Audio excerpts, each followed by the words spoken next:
¿Y ahora me escuchan? ¿Sí? Bueno, listo. No puedo usar el micrófono.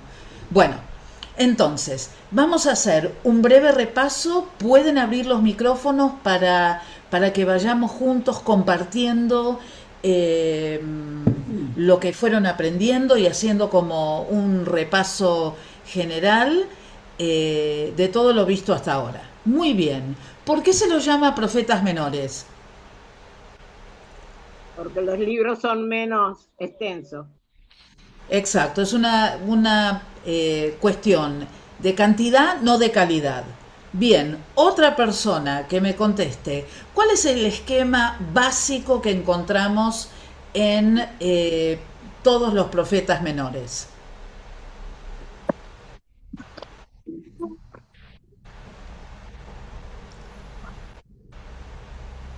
¿Cuál es el esquema básico? ¿Qué hay? ¿Qué hace el profeta? Un llamado al arrepentimiento. Bien, hace un llamado al arrepentimiento o habla acerca Ujú. del pecado del pueblo y después, La Expresa a restauración. sí mismo que el Señor tiene una... ay, no me sale la palabra. Que el Señor, de todas maneras, va a perdonar esos pecados, bien, pero a través del proceso. y en el medio ¿qué va a haber? Una exposición del pecado al pueblo. Bien, pero más que una exposición va a haber que una palabra Sí. clave. Juicio, Juicio. Juicio, ¿sí? arrepentimiento. Eso, claro. Sí, sí, Antes del sí. arrepentimiento, es decir, va a haber una exposición del pecado del pueblo, va a haber un juicio de parte de Dios y si hay un arrepentimiento, entonces hay una promesa Esperanza, Restauración. de restauración. esperanza, de restauración. Perfecto, bien, vamos bien. A ver, ¿cómo hago para cambiar este? Flor, podemos, buenas noches, bendiciones a todos. Podemos decir entonces que los pasos son denuncia del pecado, el juicio de Dios y la restauración o promesa. Sí, son otras palabras con la misma historia. Sí, sí, perfecto. Bueno, después hablamos acerca de la historia de Israel, porque tiene mucha importancia en todos los profetas que nosotros estudiemos, ¿sí? Durante la época cuando Israel vuelve entera a la tierra prometida, ustedes recuerdan que ellos cada uno recibe una porción de tierra. Bueno, después hablamos de los jueces. Después viene el primer rey de Israel, que es Saúl. Saúl. Saúl, correctamente, es Saúl. Dios lo había elegido. Saúl no hace las cosas conforme al corazón de Dios. Me estoy adelantando a otra materia, pero no importa. Y después de Saúl viene David. David. David. David, Bien. Y después de David, Salomón. Salomón. Salomón. Salomón. Pero después de Salomón es cuando viene la hecatombe. Y es acá donde nosotros vemos la división del reino del norte del reino del sur. ¿Sí? El reino del norte estaba formado por 10 tribus y media, el reino del sur estaba formado por una tribu y media, que era Judá y parte de Benjamín, el resto de las tribus se unieron a Israel, la capital de Israel era Samaria, la capital de Judá era Jerusalén. Les conté yo que en cuanto a la vida espiritual de Israel, lo que encontramos es que fue decadencia, decadencia, decadencia, decadencia, decadencia. No hubo un solo rey que quisiera arrepentirse o quisiera volverse al Señor. En Judá, en cambio, tuvimos algunas cuestiones más erráticas. ¿M? Por eso es también que el reino de Israel es llevado cautivo y desaparece después como pueblo. Solo vuelven algunos, pero ya no son, digamos, miembros del pueblo de Israel con una raza, digamos, pura, mientras que el reino de Judá sí es preservado de eso. Entonces, eh, cuando el reino estaba dividido después de Salomón, estaban rodeados por una serie de naciones que ven ustedes acá: Filistea, Fenicia, Siria, Amón, Moab, Edom, de las cuales vamos a hablar después. Hablamos un poco acerca de los lugares de los profetas menores, y también dijimos algo muy importante, que cuando nosotros estudiamos las profecías en las Escrituras, lo que entendemos es que la profecía nunca es traída por voluntad humana, para los profetas mayores, para los profetas menores o para las personas que dan palabras proféticas en estos tiempos también, sino que son santos hombres de Dios que hablaron habiendo sido inspirados por el Espíritu Santo. ¿Sí? Eso para nosotros tiene que ser algo clave y algo que nos tiene que guiar en todo lo que nosotros digamos. ¿Qué dijimos que era la prueba para determinar si un profeta era falso o no? Y se cumplía el anuncio que daba. Exactamente, que se cumpliera la profecía. Por eso lo que nosotros siempre sugerimos es que cuando alguien a usted le da una palabra profética, usted puede anotarla, usted puede tomar nota para después acordarse, porque quizás si uno no lo hace en el momento, después se olvida y no tiene en cuenta los detalles. Y eso, la persona que da la palabra profética, no lo tiene que tomar como una agresión, sino que en realidad debería tomarlo como para, bueno, realmente saber si lo que está diciendo es verdad o no. O sea, a mí me gustaría saber que si yo doy una palabra, si es verdad o no. No me gustaría errar delante del Señor. Bueno, después empezamos a hablar de Oseas. Dijimos siempre que yo les doy un bosquejo sencillo que les va a ayudar a recordar la historia. Bosquejos hay como autores de profetas menores hay. Entonces, de acuerdo al autor que ustedes busquen o que ustedes lean, van a encontrar distintos bosquejos. En este caso, nosotros lo dividimos en 3 partes. O sea, se casa con la prostituta y es la historia de todo lo que pasa con ella. Después está sacado de ahí, y una vez que el pueblo ve lo que está pasando, el mensaje fuerte que Dios tiene para el pueblo de Israel, y después está el cumplimiento de esa profecía. Dijimos que su nombre significa salvación, que él le profetizó a Israel. Y dijimos también que una de las cosas que vamos a encontrar y que vamos a puntualizar bastante es que vamos a encontrar en los profetas menores mensajes que llevan al arrepentimiento. Sí hay juicio, sí hay una crítica a la forma en que viven, pero siempre está el llamado al arrepentimiento de parte de Dios hacia el pueblo, y que si el pueblo se arrepiente, entonces Dios va a traer restauración. Y el versículo clave que yo les mencioné que era importante que estudiaran era, pero no lo voy a tomar, espero que lo estudien, y si no lo estudiaron todavía estudienlo, porque misericordia quiero y no sacrificio, conocimiento de Dios más que holocausto. Es decir, que la gente tenga misericordia, que practique la misericordia y que conozca a Dios es mucho más importante que cualquier rito o cualquier forma mecánica de tratar de agradar a Dios que cualquier persona pueda hacer. Y esto es algo interesante, porque recuerden ustedes que cuando ustedes estudiaron Pentateuco había toda una serie de protocolos que había que seguir, tanto para los sacerdotes como los que trabajaban en el templo, como los que ofrecían sacrificios, como el sacrificio mismo. Y sin embargo, Dios está empezando a esbozar esta idea de la misericordia. El conocimiento para mí es más importante que cualquier sacrificio que se pueda presentar. Bueno, están los temas en Oseas, y después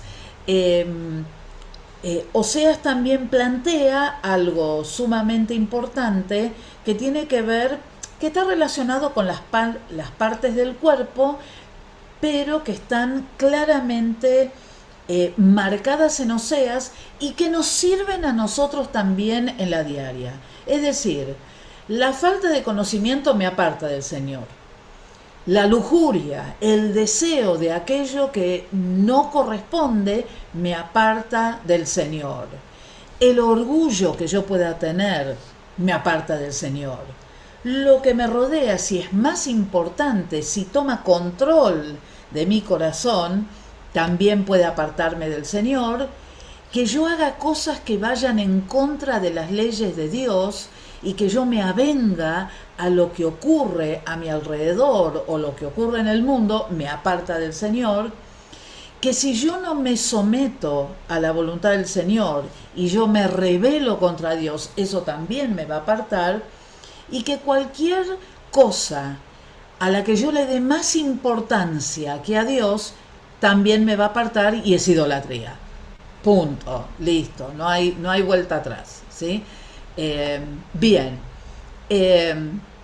Y acá lo que hay también es esta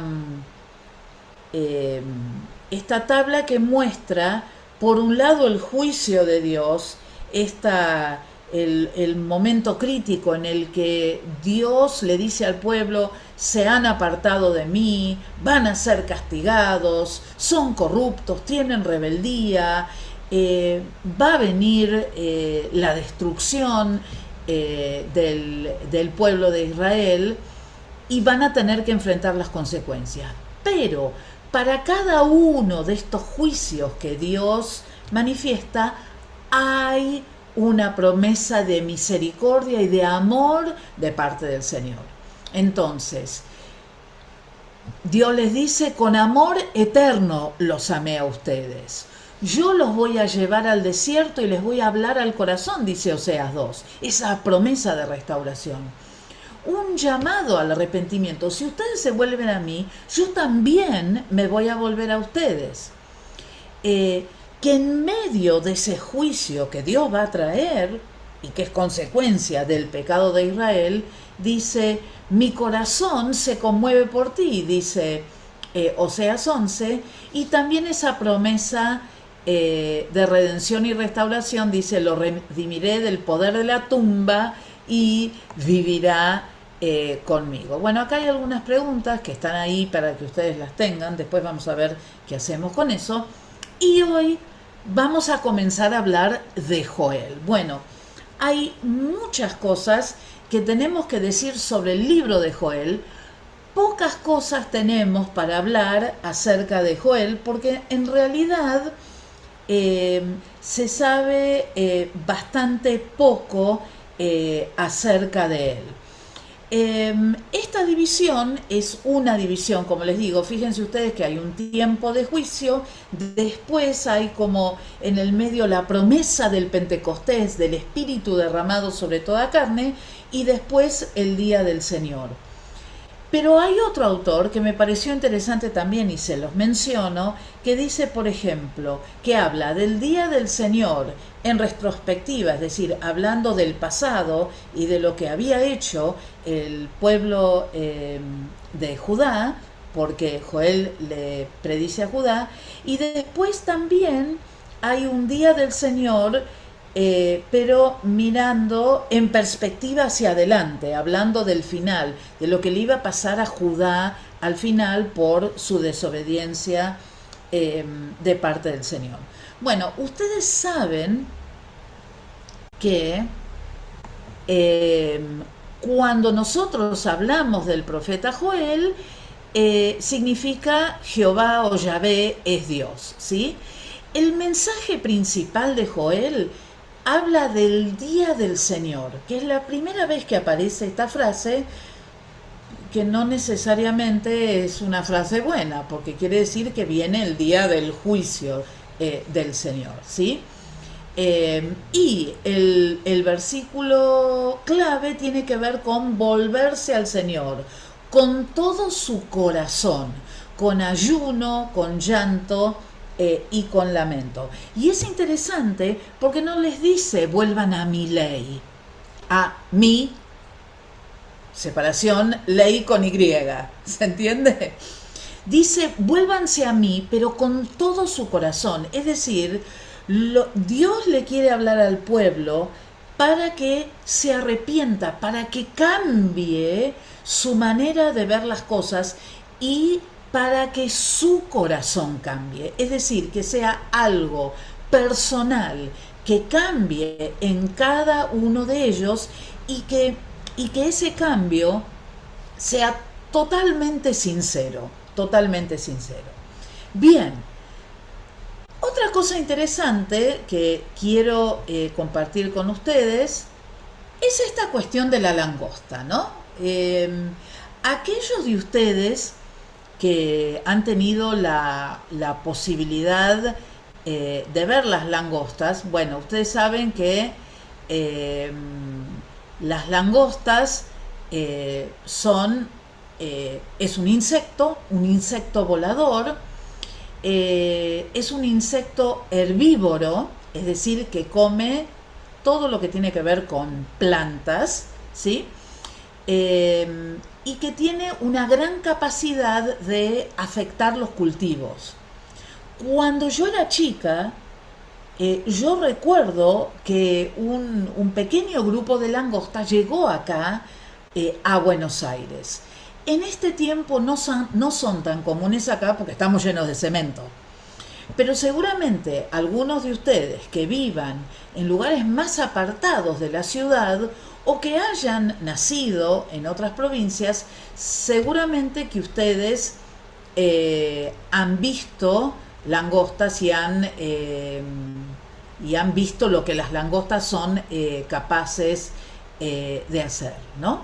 Ahora, es muy interesante lo que dice sobre las langostas, porque las langostas pueden funcionar individualmente, es decir, uno puede ver una langosta aquí o allá y les digo, de vez en cuando uno ve alguna langosta dando vueltas por ahí, pero la realidad que el grave problema es cuando se unen y forman estos enjambres inmensos que son capaces, cuando hay gran cantidad de langostas, hasta pueden ocultar parte de la luz del sol. No sé si alguno de ustedes alguna vez ha visto un enjambre de langostas. ¿Puede ser que alguien haya visto? Sí, sí, sí. Sí, en los campos se ven, sí. Ajá. Y cuéntenme más, cuéntenme. Cuando pegan en la cara pegan muy duro y bueno, porque tienen partículas duras. Su cuerpo Sí, es así, pero destruye, sí, los sembradíos y eso. Y devoran todo lo que encuentran. todo, absolutamente todo. Fíjense ustedes Exactamente. que si ustedes miran el dibujito de la langosta acá, ustedes van a ver cómo es la pata trasera. La pata trasera es muy grande y tiene mucha fuerza. Es decir, porque no solamente tienen las alas con las cuales vuelan y pueden volar grandes distancias, sino que también saltan. ¿Perdón? Ay, alguien tiene que apagar el micrófono. ¿Había una pregunta? Bien. Y eso de que pegan y están duras, estoy pensando en la palabra, es que, que la es algo con que quelonio, que es esa cascarita dura que cuando uno, digamos, pisa cualquier insecto, hace, hace ese ruido, pero no me puedo acordar ahora más. Se ¿Cómo? llama quitina, quitina. Quitina, ahí está, Es gracias. el Quitina, esqueleto externo. exactamente. Exactamente, porque los insectos tienen lo que se llama un exoesqueleto, es decir, el esqueleto está afuera, no está adentro. Por eso cuando nosotros los pisamos hacen ese ruido. Muchas gracias. Ahora, ¿Vieron cuando leyeron Joel? Y seguramente que lo han leído, habla de la oruga, del saltón y del revoltón. Sí, sí. Es el mismo bicho, en distinta fase. Ustedes saben eh, que hay algunos insectos que sufren algo que se llama la metamorfosis. Meta significa mucho, morfosis cambio, ¿sí? La metamorfosis generalmente se la eh, conecta con las mariposas, ¿no? O con las polillas, porque uno ve la oruga fea o la oruga hermosa que después se transforma en la crisálida y en la maravillosa mariposa con las alas y demás.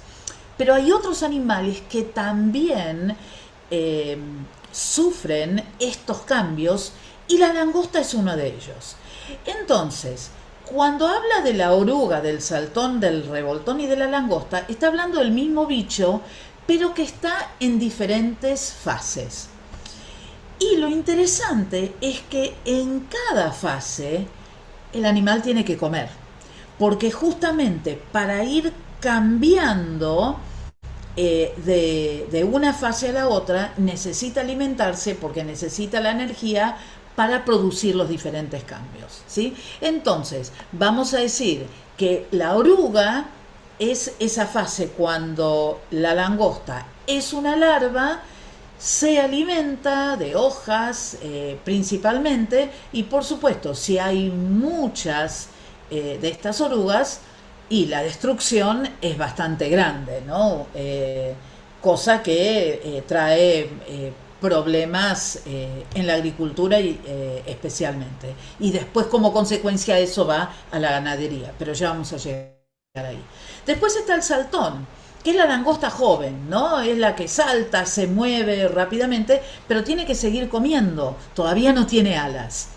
Y después el revoltón es la langosta, pero que sale en estos enjambres, cuando salen en grupos y arrasan a todos los campos, ¿sí?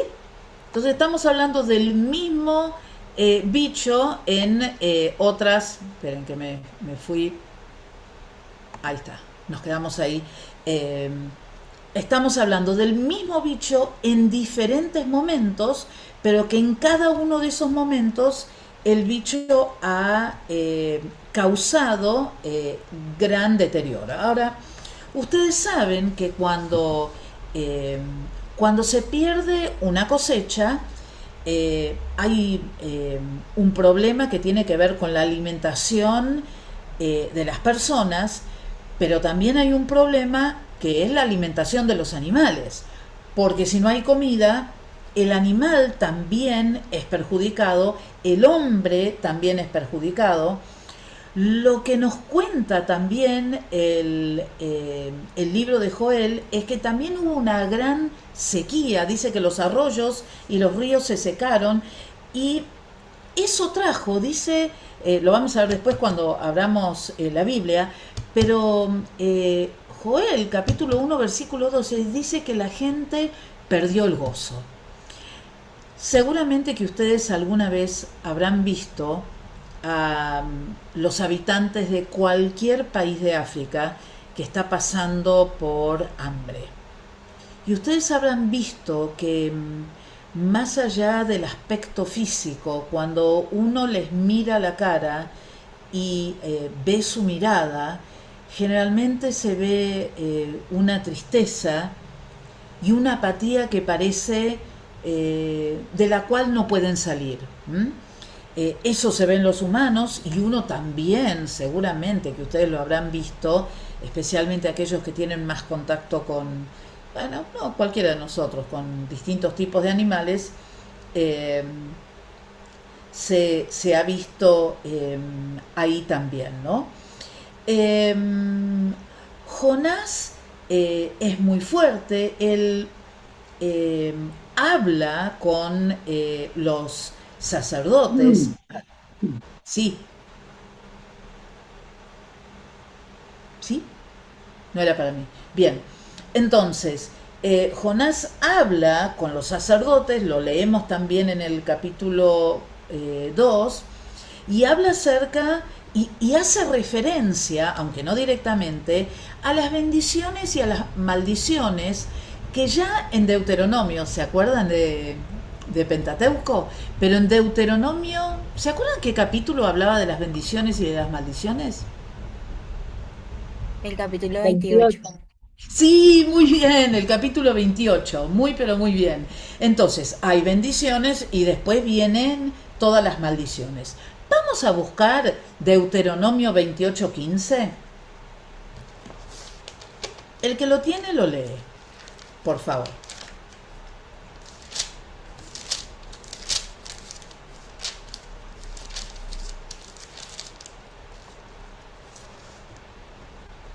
Pero acontecerá si no oyeres la voz de Jehová tu Dios para procurar cumplir todos sus mandamientos y sus estatutos que yo te intimo hoy, que vendrán sobre ti todas estas maldiciones y te alcanzarán.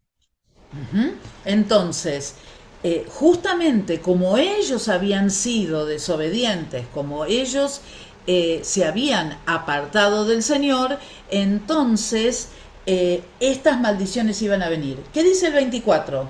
Otra persona.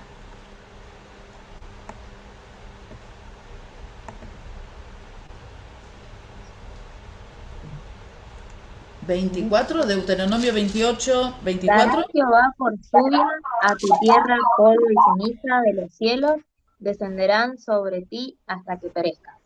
Bien, gracias. ¿Y del 38 al 42?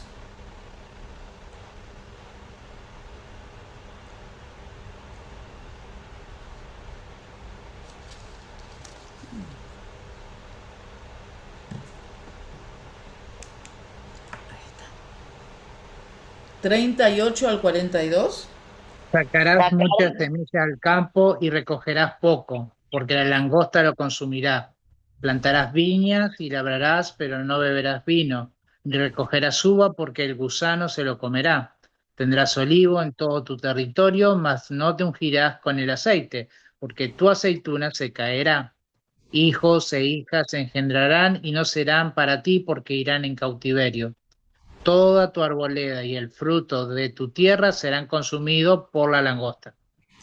Fíjense ustedes ahí cómo ya el Señor, hablando con el pueblo, les dijo, ustedes se apartan, viene la maldición, viene la sequía, viene la falta de producción, viene el tiempo malo a cada una de sus vidas. Ahora, ¿qué dice? Ahora vamos a ir a Joel. ¿Qué dice Joel 2:13? Nos adelantamos bastante.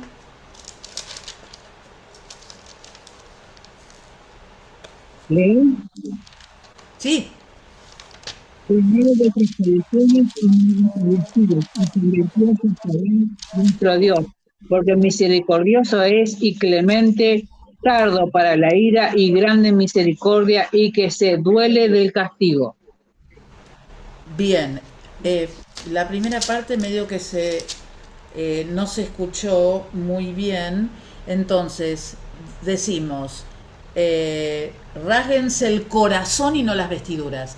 Ustedes recuerdan que una de las maneras de mostrar arrepentimiento por algo que alguna persona había hecho, una señal exterior, era de rasgarse la ropa, de echarse ceniza, ¿se acuerdan?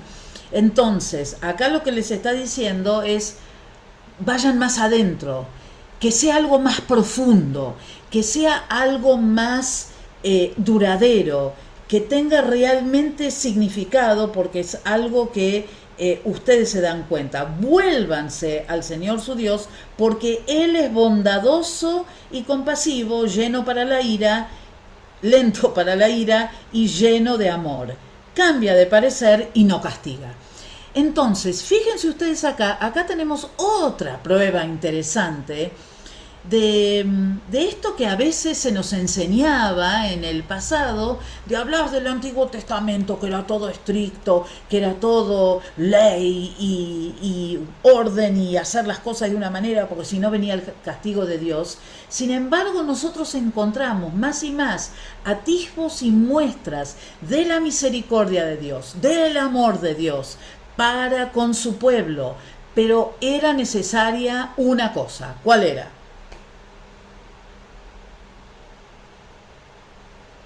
El arrepentimiento. Exactamente, rasgarse el corazón, arrepentirse, cambiar la manera en que vivían. Y solamente entonces, cuando eso ocurría, entonces, ¿qué es lo que dice? ¿Qué es lo que va a pasar? Bueno, en el mismo capítulo 2 habla acerca de que después del arrepentimiento va a venir la bendición del Señor. Fíjense ustedes que en el mismo capítulo 2 habla acerca de la respuesta del Señor y después habla del derramamiento del Espíritu Santo sobre toda carne. ¿Por qué este sobre toda carne es tan importante? Y es un poco esa mirada, ¿se acuerdan que hablábamos de la mirada telescópica como hacia adelante? Porque hasta ese momento el Espíritu Santo solamente había sido derramado delante de unos, no delante, sobre unos pocos. ¿Se acuerdan algún ejemplo? ¿De quiénes? De Saúl, por ejemplo. Bien, ¿quién más? Ezequiel, Gedeón, Sansón, por supuesto sobre todos los profetas también, ¿no? Pero era sobre algunos.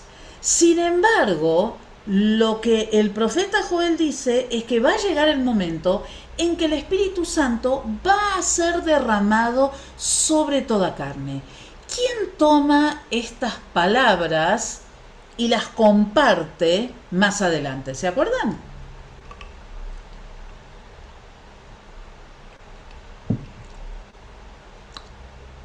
¿Se acuerdan quién? Jesús. El apóstol Pedro. Pedro justamente menciona esto. Vamos a Hechos 2, 16 al 21. Hechos 2, del 16 al 21.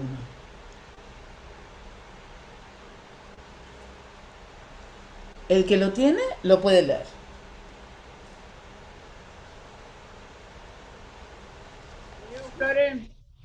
Sí.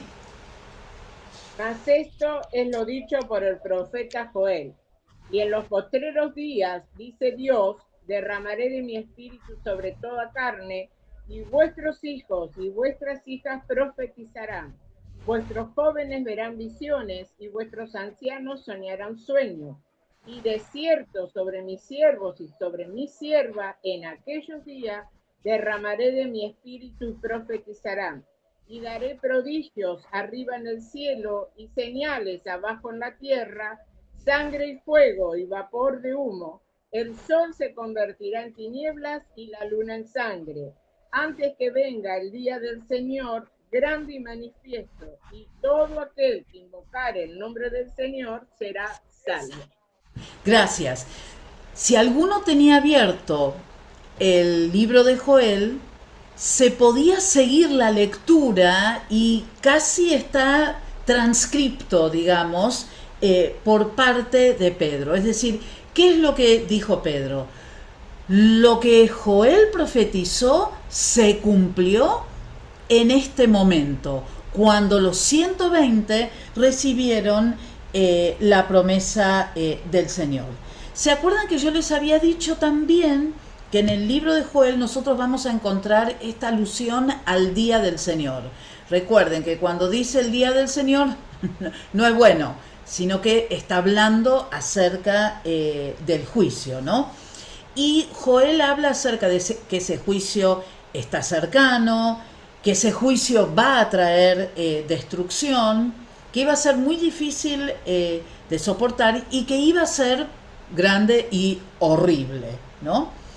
pero que también él habla hacia el final del libro, él habla acerca de un tiempo de restauración y que todo aquello que la oruga, el saltón y el revoltón habían destruido y que habíamos leído en el capítulo 1, cuando llegamos al final del capítulo 4 nos encontramos con que eso va a ser restaurado y Dios promete que eso va a ser restaurado y que también el pueblo del Señor iba a ser restaurado en ese sentido. Bien, vamos a la Biblia ahora. Esto es el pantallazo general, ¿sí? ¿Alguna pregunta hasta acá?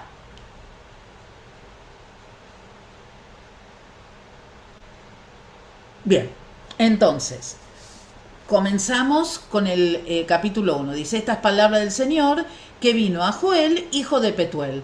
Lo único que sabemos es que era hijo de Petuel y sabemos que él profetizó al reino del sur, ¿sí?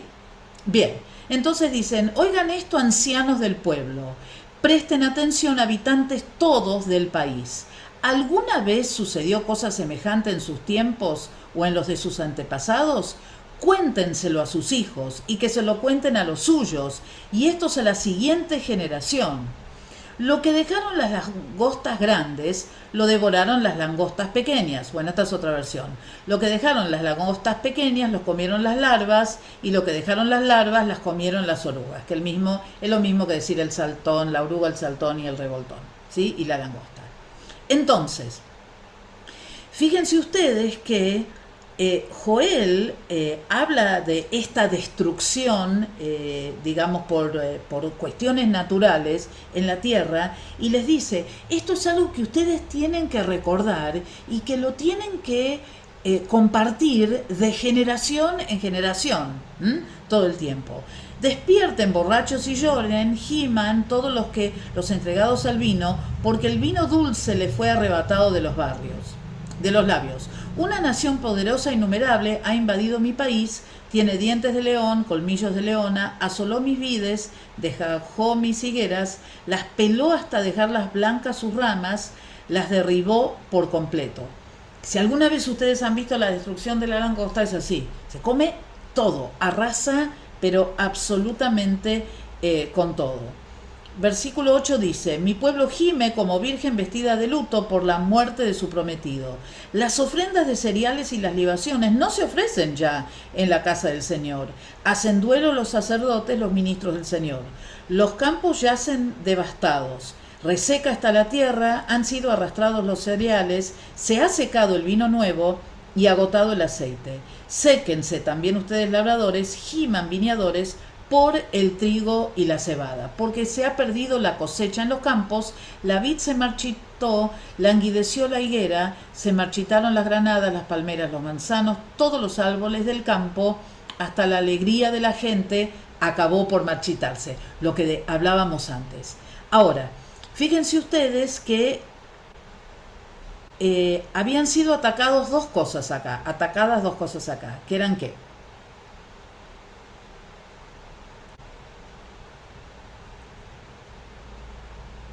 Que le pertenecían al pueblo.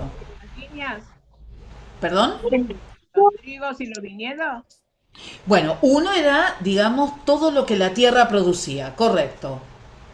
¿Y lo otro? Ganado. El ganado. Exactamente. Por consecuencia de no tener alimento, tampoco tenían ganadería. Es decir, agricultura y ganadería. Tierra seca, porque habla acerca de la sequía. Destrucción, total destrucción. ¿Y estos pueblos cómo se sostenían? Ah, no, iban al banco y sacaban plata del cajero automático o del mercado pago. No. Era su medio de vida. Era su subsistencia esa. Entonces, esa subsistencia había sido totalmente destruida. Y quizás todos nosotros en algún momento de nuestra vida hemos tenido que pasar por un tiempo de sequía económica. Y uno no está bien cuando viene la sequía económica, cuando uno no puede disponer de dinero, cuando uno no puede disponer de una cierta manera de vivir que quizás antes tenía, uno se siente muy mal, ¿no? Y entonces por eso habla, y ya lo dijimos esto en el 1.12, que dice, hasta la alegría de la gente acabó por marchitarse. Porque no solamente es un problema de agricultura y ganadería, es cómo eso también impacta en la sociedad. Y no solamente en la sociedad per se, sino también en el aspecto religioso. Porque ¿qué pasaba en el aspecto religioso? ¿Qué dice por ahí? Que había desaparecido los sacrificios. Exactamente, habían desaparecido los sacrificios. Y como habían desaparecido los sacrificios, ¿qué pasó con los ministros del Señor? ¿Qué dice ahí? Que estaban enlutados los sacerdotes. Exactamente, estaban entristecidos porque no podían hacer su trabajo tampoco, porque no tenían con qué. ¿Por qué? Porque recuerden que el ganado tenía que tener, y el ganado digamos y cualquier fruto de la tierra tenía que tener ciertas características físicas para poder ser ofrecida como un sacrificio. No se podía hacer nada, entonces era como que todo estaba totalmente devastado. Y entonces, versículo 13 dice, vístanse de duelo y giman sacerdotes, lamentense ministros del altar, vengan ministros de mi Dios y pasen la noche vestidos de luto, porque las ofrendas de cereales y las libaciones han sido suspendidas de la casa de su Dios. Entréguense al ayuno, convoquen a una asamblea solemne. Bueno, y nada más hay que llamar al pastor, dice, ¿no? Me parece que no. Porque dice, reúnan a los ancianos del pueblo en la casa del Señor su Dios, reúnan a los habitantes del país y clamen al Señor. Ay de aquel día, el día del Señor que ya se aproxima, vendrá como devastación de parte del Todopoderoso. Entonces, hace un llamamiento, pero no solamente a la élite sacerdotal, sino que hace un llamamiento a todo el pueblo para que todo el pueblo venga y se entregue a una asamblea solemne y que esté en la casa del Señor para clamar a Él, para buscar su rostro, para buscarlo y tratar de salir de la situación en las que estaban. Versículo 19 dice, a ti clamo, Señor, porque el fuego ha devorado los pastizales de la estepa, las llamas han consumido todos los árboles silvestres. Aún los animales del campo te buscan con ansias, porque se han secado los arroyos y el fuego ha devorado los pastizales de la estepa. Entonces, viene capítulo 2 que dice, toquen trompeta en Sión, den voz de alarma de mi santo nombre. Recuerden ustedes que el sonar, la trompeta era como la alarma, ¿sí?, que tenía cualquier pueblo para tratar de llamar la atención de todos por alguna situación en particular. Entonces, en este caso le dice a Judá, den la voz de alarma en mi santo monte, tiemblen todos los habitantes del país, pues ya viene el día del Señor, que en realidad está cerca. No es la única vez que aparece el día del Señor, está 7 veces en el libro de Joel, así que si los van encontrando vayan anotándolos porque es interesante tener eso, digamos, ahí como para recordar el tono de este libro, ¿no? Dice el versículo 2, días de tinieblas y oscuridad, día de nubes y densos nubarrones, como la aurora que se extiende sobre los montes, así avanza un pueblo fuerte y numeroso, pueblo como nunca lo hubo en la antigüedad, ni lo habrá en las generaciones futuras. Antes que llegue, devora el fuego, cuando ya ha pasado, las llamas lo inflaman todo. Antes que llegue, el país se parece al jardín del Edén. ¿Qué pueblo? A ver si se acuerdan. ¿Qué pueblo estaba en la zona del jardín del Edén, que tomó prisionero al pueblo de Judá? A ver si se acuerdan. Les doy dos opciones. ¿Asiria o Babilonia? Babilonia. Babilonia. Babilonia. Babilonia, exactamente. Tienen aspecto de caballos, galopan como corceles y al saltar sobre las cumbres de los montes producen un estruendo como el de los carros de guerra. Dice el versículo 8, ante él se estremecen las naciones, es decir, lo que está haciendo acá está describiendo a este pueblo que los va a llevar prisioneros. Fíjense que el versículo 8 dice, no se atropellan entre sí, cada uno marcha en líneas, se lanzan entre las flechas sin romper las líneas, se abalanzan sobre la ciudad. El versículo 10 dice, tiembla la tierra. Versículo 11 dice, truena la voz del Señor al frente de su ejército, son innumerables sus tropas y poderosos los que ejecutan su palabra. El día del Señor es grande y terrible.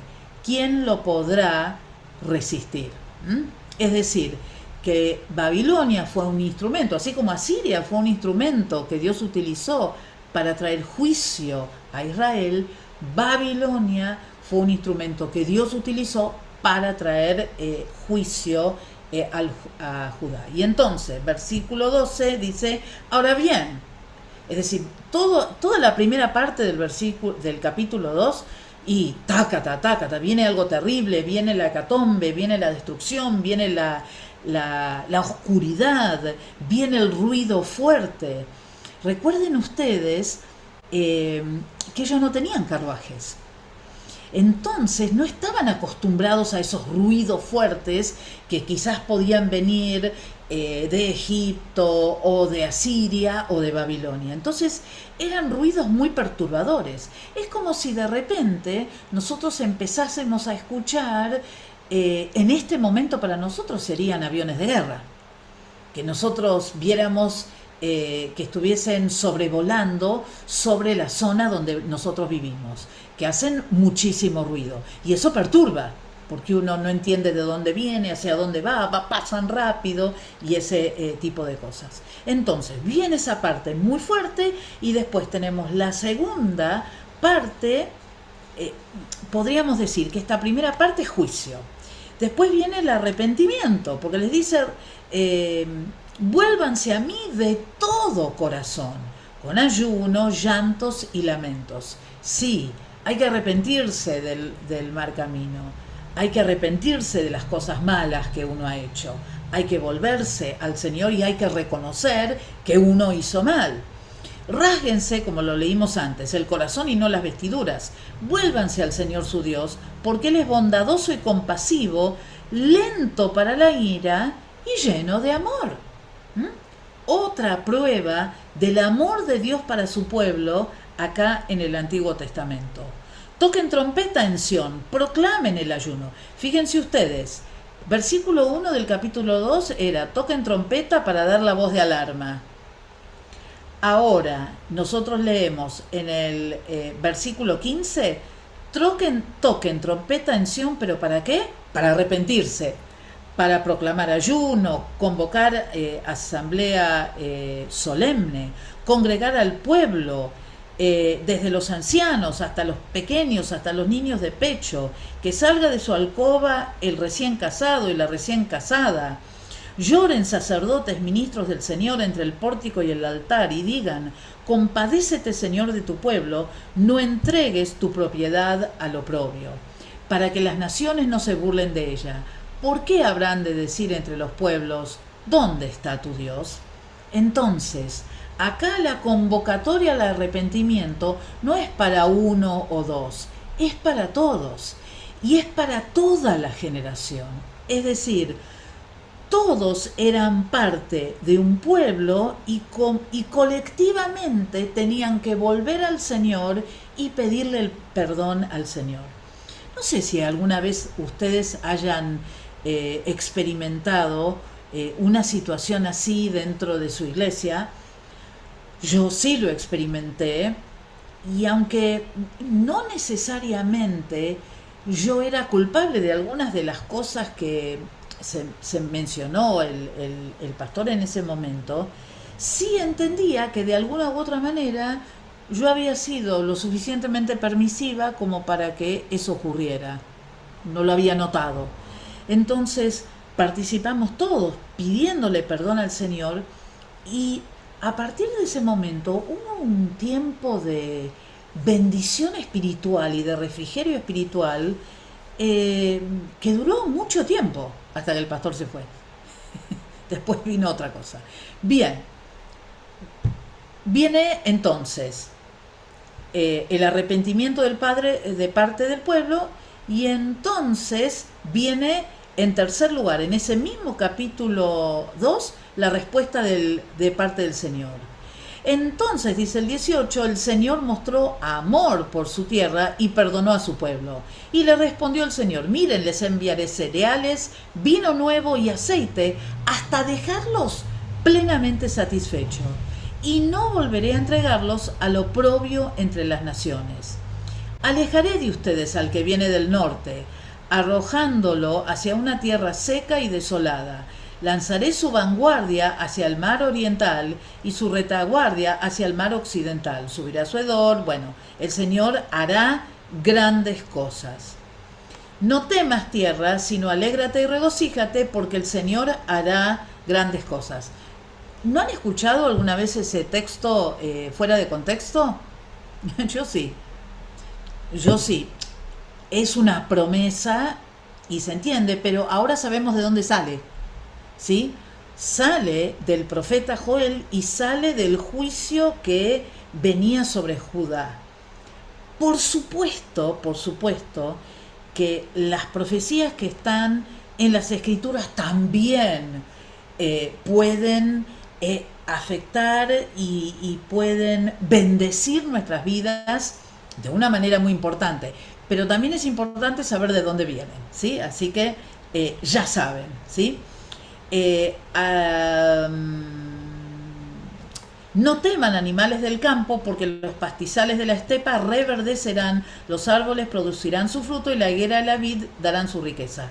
Alégrense, hijos de Sión, regocíjense en el Señor su Dios, que a su tiempo les dará la lluvia de otoño, les enviará la lluvia, la de otoño y la de primavera, que en algunas versiones dice la lluvia tardía y temprana. La temprana y la tardía, ¿sí? Tiene que ver con la estación del año en las que ocurren. Gracias. Las eras se llenarán de grano, los lagares rebosarán de vino nuevo y de aceite. Yo les compensaré a ustedes por todos los años que todo lo devoró este gran ejército de langostas que envié contra ustedes, las grandes y las pequeñas, las larvas y las orugas. Ustedes comerán en abundancia hasta saciarse y alabarán el nombre del Señor su Dios, que hará maravilla por ustedes. Nunca más será avergonzado mi pueblo. Entonces sabrán que yo estoy en medio de Israel, que yo soy el Señor su Dios, que no hay otro fuera de mí, y nunca más será avergonzado mi pueblo. ¿Sí? Entonces ahí tenemos la respuesta de parte del Señor. Entonces tenemos el juicio, arrepentimiento, y acá tenemos la respuesta, ¿sí? Después de esto, y en algunas versiones dice en los postreros días, ¿sí? Derramaré mi espíritu sobre todo el género humano, o sobre toda carne. Es decir, el Espíritu Santo iba a venir para todos. Los hijos y las hijas de ustedes profetizarán, tendrán sueños los ancianos y visiones los jóvenes. En estos días derramaré mi espíritu aún sobre los siervos y las siervas. En el cielo y en la tierra mostraré prodigios, sangre, fuego y columnas de humo. El sol se convertirá en tinieblas, la luna en sangre, antes que llegue el día del Señor, día grande y terrible. Y todo el que invoque el nombre del Señor escapará con vida, o será salvo, dice la versión de ustedes, o de algunos, porque en el monte Sión y en Jerusalén habrá escapatoria, como lo ha dicho el Señor. Entre los sobrevivientes estarán los llamados del Señor. Entonces, acá nosotros tenemos una palabra profética que nosotros vimos cumplida en el día de Pentecostés, cuando fue derramado sobre todos los que estaban en el aposento alto, el Espíritu Santo, con la evidencia de hablar en otras lenguas. Y que no quedó ahí. Y es un poco lo que hablábamos también en Doctrina 3. No tenemos que quedarnos simplemente con la experiencia inicial del hablar en otras lenguas, sino que también tiene que haber en medio de nosotros prodigios, tiene que haber sueños que tengan nuestros ancianos, que nuestros jóvenes tengan visiones dentro de la iglesia, donde nuestros hijos y nuestras hijas profeticen y hablen la palabra del Señor para nosotros. Eso es algo importante que debe ocurrir en nuestras iglesias. Es decir, nosotros ahora como Iglesia Cuadrangular estamos pensando en el mes de junio, en el día de Pentecostés. Ahora, si nosotros pensamos en que el día de Pentecostés es que Dios derrame de su presencia, el día, ya no me acuerdo qué día de junio es, 14, 13, 15, 5, 6, bueno, si nosotros pensamos y nuestra meta es solamente en el 6 de junio del año 2026 y que todo va a ocurrir ahí y que después ya está, estamos equivocados, porque la plenitud y la presencia del Señor deberían continuar en todas las generaciones de la iglesia y en todo momento, porque es promesa del Señor para cada uno de nosotros. Y nosotros somos parte de esos llamados, de los llamados, y además lo que va a ocurrir es que cuando ocurran todas esas señales, va a haber gente que va a invocar el nombre del Señor, que va a buscar del Señor y va a ser salvo. Pero para eso, nosotros, pentecostales, y no nos tenemos que quedar, bueno, amén, gloria a Dios, y no terminamos ahí. Tenemos que tener una experiencia pentecostal diaria. ¿Diaria? Sí, tenemos que estar en la presencia del Señor diariamente, porque si no, se convierte en algo emocional. Ay, bueno, el Señor me tocó y me lloré todo, y listo. Damos vuelta de hoja y al día siguiente estamos como el día anterior. No tiene que ser así. Nuestro culto al Señor, como dice Romanos, tiene que ser un culto racional, un culto que está pensando, un culto que entiende que cuando Dios me llena con su Espíritu Santo, es para que yo con esa llenura del Espíritu Santo haga algo, que las personas vean al Señor en mi vida y que invoquen el nombre del Señor y que sean salvos. Amén. Y tiene que ser así. Porque si no nos quedamos con la mitad, nos quedamos nada más con la evidencia externa en vez de con la experiencia profunda del Espíritu Santo en cada una de nuestras vidas. Bueno, capítulo 3 dice: en aquellos días, en el tiempo señalado, cuando yo restaure la suerte de Judá y de Jerusalén, es decir, está hablando en el tiempo postrero, reuniré a todas las naciones y las haré bajar del valle de Josafat. Allí entraré en juicio con los pueblos en cuanto a mi propiedad, mi pueblo Israel, pues lo dispersaron entre las naciones y se repartieron mi tierra. Se repartieron a mi pueblo, echando suertes, cambiaron a niños por prostitutas y para emborracharse vendieron a niñas por vino. Lamentablemente, esto es algo que nosotros vemos hoy en día. Es decir, el hecho que quizás nosotros no escuchemos muchas noticias no significa que no ocurra en distintas partes del mundo. Yo creo que les comenté, Tailandia es el gran centro de comercio sexual de niños, por ejemplo. Nosotros tenemos en nuestro país a varios niños desaparecidos y que el gran digamos, la hipótesis más fuerte que existe es que esos niños fueron entregados en la prostitución. Y eso es abominable delante de los ojos del Señor. Abominable.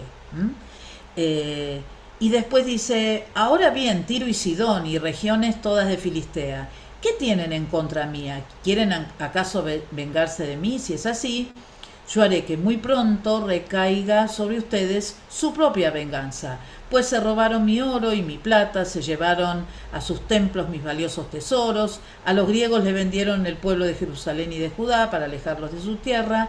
Sepan pues que voy a sacarlos de los lugares donde fueron vendidos y haré que recaiga sobre ustedes su propia venganza.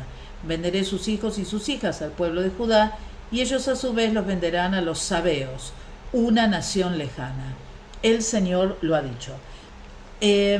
Buscando e investigando un poco acerca de los sabeos eran un pueblo que vivía en el sur de la península arábiga. Vieron que tienen la Q, que es África, y que después tienen como ese rectángulo que es toda la península arábiga. Bueno, en el sur, por donde está ahora Yemen y esos lugares, los lugares de conflicto, bueno, ahí estaban los sabeos.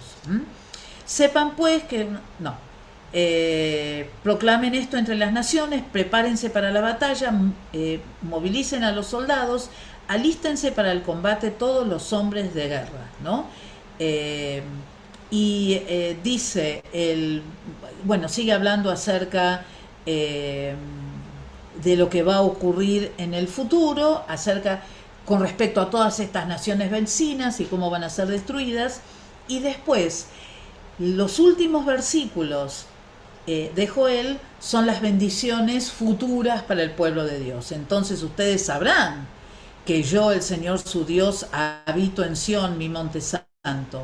Santo será Jerusalén y nunca más la invadirán los extranjeros. En aquel día las montañas destilarán vino dulce y de las colinas fluirá leche. Correrá el agua por los arroyos de Judá, de la casa del Señor, brotará una fuente que irrigará el valle de las acacias. Pero Egipto quedará desolado, Edom convertido en desierto, por la violencia cometida contra el pueblo de Judá, en cuya tierra derramaron sangre inocente. Judá y Jerusalén serán habitadas para siempre, por todas las generaciones. ¿Perdonaré la sangre que derramaron? Claro que no la perdonaré. El Señor hará su morada en Sión. Entonces, Joel, volvemos para atrás. En el capítulo 1, ¿qué vemos? ¿Se acuerdan? Dos cosas. Bueno, tres. Primero las cosas malas. Dos cosas malas. ¿Cuáles eran? Devastación. Bien. De la tierra y el ganado. De la tierra y de los animales. Bien. ¿Y qué otra cosa más ocurre con la tierra? Que bueno, que eso lo vemos quizás más en al final del capítulo 1, ¿sí? ¿Qué había pasado con la tierra? Se prende todo fuego, y si se prende todo fuego, ¿qué ocurrió? Queda seca. Sequía, exactamente. Entonces, vemos la destrucción del ganado, la destrucción de los vegetales. Por ende, el ganado sufre. Además, la tierra sufre una sequía, hay quema y demás. ¿Qué hace el Señor con el pueblo? ¿Lo llama a qué? Arrepentimiento. Al arrepentimiento, que ayunen, que busquen al Señor. Muy bien. Entonces, el capítulo 2 dijimos que está dividido en 4 partes. En la primera parte, ¿sobre qué habla?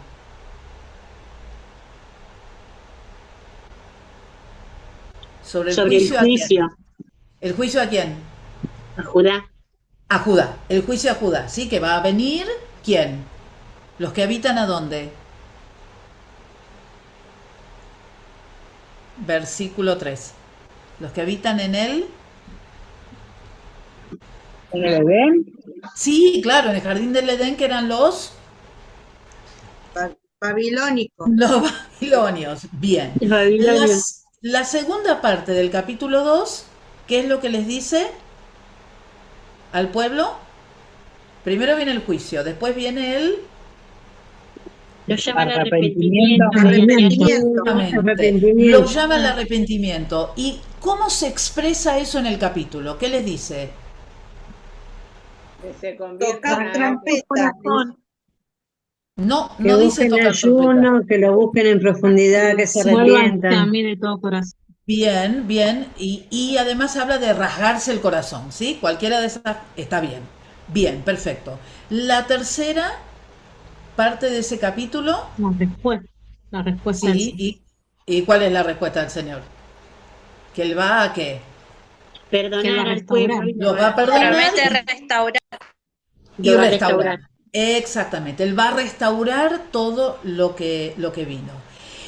Y después, en cuarto lugar, en ese capítulo 2, ¿qué tenemos? El derramamiento del Espíritu El, Santo. el derramamiento del Espíritu Santo en el futuro, ¿sí? Ujú. Entonces, fíjense ustedes qué interesante cómo nosotros rápidamente ya tenemos las 4 divisiones de nuestro capítulo, y entonces este capítulo tiene como un poco de todo, ¿sí? Porque está el juicio, está el arrepentimiento, está la restauración, está la profecía más telescópica, más mirando hacia el futuro. El capítulo 3, ¿de qué habla?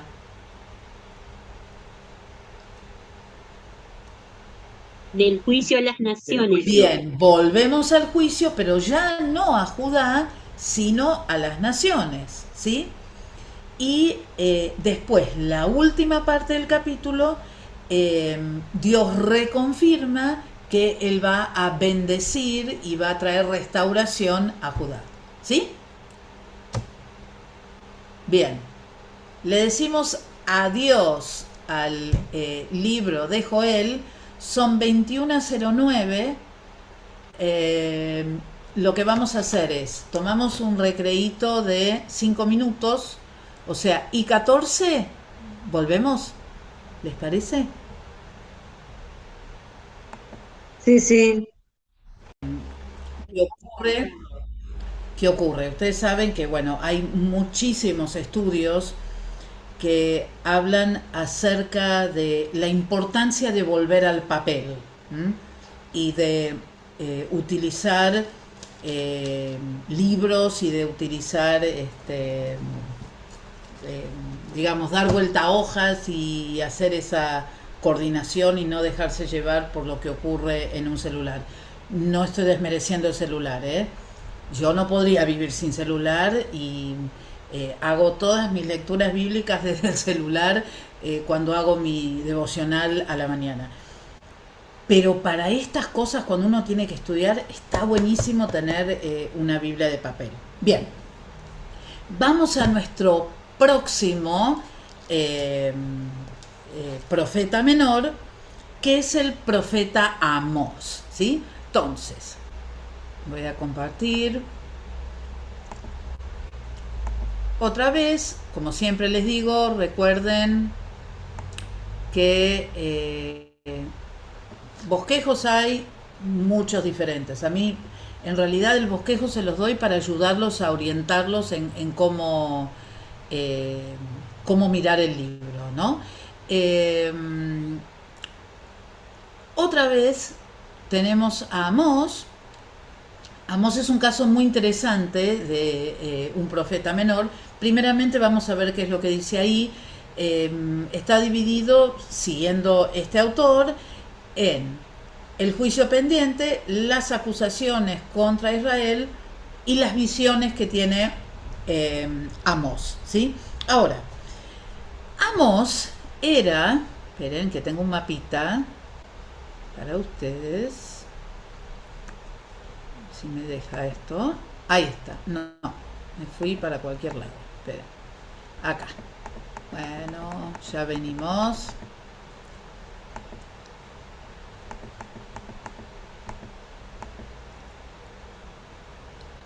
Esperen, primero les quiero mostrar el mapa. Ahí está, me quedó mal. Bien.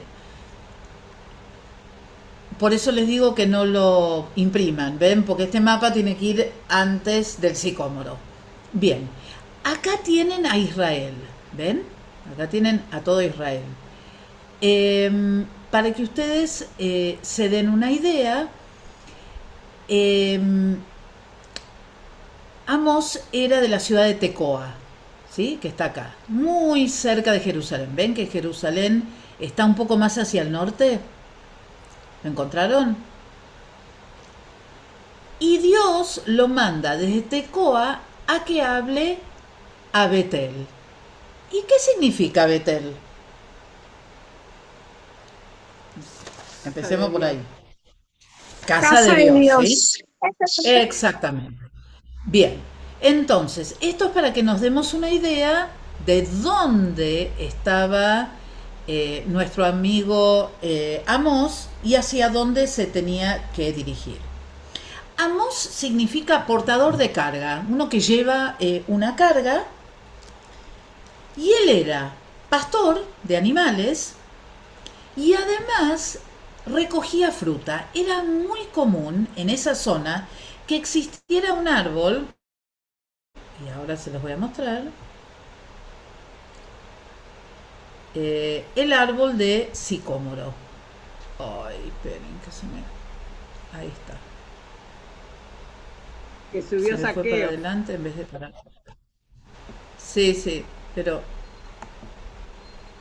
Sí, también subió Saqueo. Sí, sí, por eso el árbol es conocido. Ahí está. Esperen, me voy para atrás. Esto es un sicómoro, ¿sí? Es parecido a una higuera. Fíjense ustedes que tiene un follaje muy amplio. Era un árbol que se utilizaba por varias razones. Y fíjense que el nombre científico es Ficus sicomoros. Es decir, es un pariente del ficus, del árbol ese que nosotros tenemos de la hoja brillante, que hay algunos que son muy grandes acá y que son enormes, y después hay algunos que hay gente que las tiene en macetas, ¿no? Ahora, es un árbol que puede llegar hasta los 20 metros, tiene hojas grandes y además tiene un tronco bastante grueso y tiene fruto.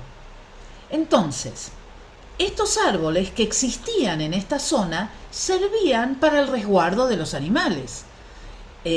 Todos los animales que vivían se podían resguardar, y mismo los pastores, debajo del árbol, debajo de la frondosa copa del árbol, para poder sobrevivir. El fruto era parecido al higo, pero un poco más rojo, y era un fruto que en general era un fruto que comía la gente que era bastante pobre, ¿no? La madera también se utilizaba, pero bueno, un poco para que sepan que la razón por la cual era también recogía el fruto del sicómoro era porque, bueno, porque él se refugiaba en un árbol de esas características, ¿no? Bien, ya dijimos Pastora, que sí, sí. perdón que la interrumpa. Cuando en la Biblia habla de la higuera, ¿es la higuera actual nuestra o es esta, de este árbol? Puede ser cualquiera de las dos. La verdad que no sé. Lo voy a buscar porque no sé si es un sicómoro o es una higuera verdadera. ¿La que Jesús maldijo? Exacto, exacto. Lo voy a buscar porque la verdad no sé. Le vamos a preguntar al experto en armonía. Esperen que lo anoto, así no me olvido.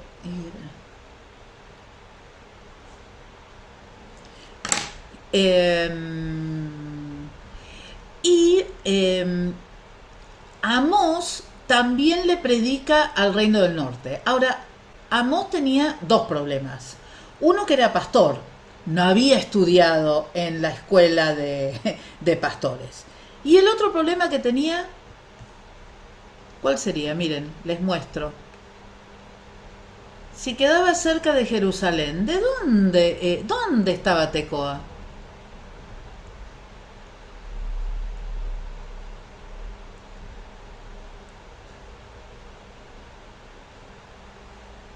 ¿En Israel o en Judá?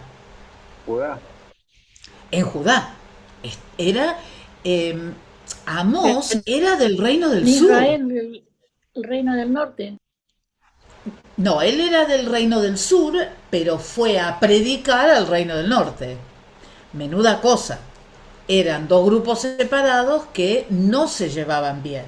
Entonces, el hecho que Amós, que era del sur, fuera al norte, le daba como otra impronta a lo que él iba a tener que hacer. ¿M? Y vamos a ver que él habló muy fuertemente al reino del norte por una serie de cosas que él vio en el reino del norte. Con razón tenía tantas cargas, ¿no? Ahora, una cosa que tenemos que saber es que cuando Amós predicó en el reino del norte, tanto Israel, el reino del norte, como Judá, el reino del sur, estaban pasando por tiempos de gran prosperidad. Había tranquilidad, bonanza económica, estaba todo más que bien desde el punto de vista económico. Desde el punto de vista espiritual y personal, por supuesto que no. En el norte reinaba Jeroboam y en el sur reinaba Usías. Usías era un rey que tenía grandes territorios a su cargo, había construido reservas de aguas, había también fortificado a muchas ciudades para proteger el sur y tenía un ejército muy poderoso. Estaban muy pero muy bien. Y el reino del norte estaban muy bien económicamente, había paz, había prosperidad, pero políticamente Jeroboam fue un pésimo rey del norte que llevó al pueblo, o siguió llevando al pueblo, a la idolatría y a la injusticia, a la codicia, a la hipocresía, a la opresión de los más pobres y a la arrogancia de los más ricos. Nos vamos a leer en el libro de Amós que Israel, y ahora nos vamos a concentrar más en Israel, el reino del norte, que ellos participaban de todas las actividades religiosas, pero lo hacían desde una manera muy superficial. Había que cumplir por el hecho que, bueno, que era el momento, había que ir al templo, había que cumplir con la festividad y nada más que eso. También vamos a encontrar que Amós habla en varias ocasiones por 3 pecados y por el cuarto. ¿Lo leyeron eso? Que dice por 3 pecados y por el cuarto. Sí, a mí me reintrigó. Bueno, no les voy a poder decir mucho porque es como una expresión. ¿Qué significa esto? Que en general, porque pecados en el hebreo ahí en realidad debería ser traducido como rebeliones. Ustedes saben probablemente por hermenéutica que hay algunas versiones de la Biblia cuyas traducciones son un poco más antiguas, pero que cuando uno va al original encuentra una versión más fidedigna. Por eso es que nosotros estudiamos hermenéutica y que por supuesto, chivo de por medio les paso, vamos a utilizar bastante en homilética 2, porque ahí sí vamos a tener que demostrar que podemos hermenéuticamente analizar un pasaje para poder predicar un mensaje de una manera correcta y convincente. Pero vuelvo a esta expresión. Esta expresión aparece como 8 veces en Amós. ¿Y qué quiere decir? Que son tantas las rebeliones y son tantos los pecados que Dios dice, en general 3 les toleré, pero ya cuando siguieron rebelándose, basta, ya no lo pude tolerar más. Es decir, que lo que esta expresión no busca es hablar de pecados específicos, sino que decir, pecaron demasiadas veces y siguen pecando y estoy muy enojado porque están pecando. ¿Se entiende? mucho más de lo que Dios lo toleraba. Ahora, Perdón, ¿sería un equivalente a cuando nosotros decimos lo habido y por haber? em, sí, sí, se Como podría para tener decir una que idea, sí, ¿no? Dorita. Sí, Ujú. como que no damos una cantidad específica, pero lo que sí estamos diciendo es que es mucho. Y es mucho más de lo que Dios podía llegar a tolerar, ¿no?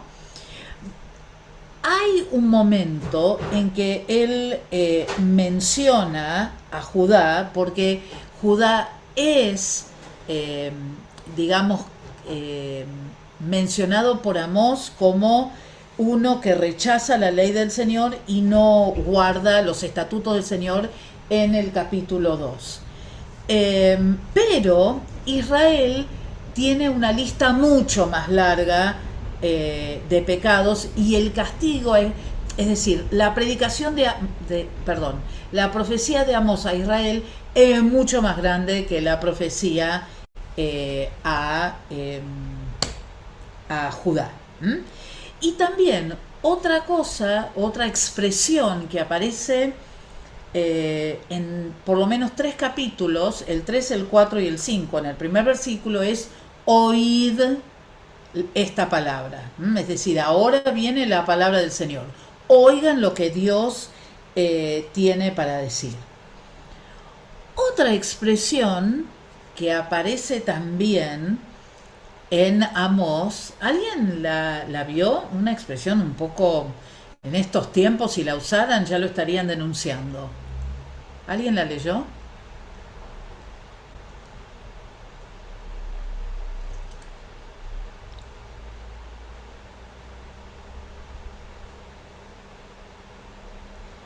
Hablando de unas mujeres.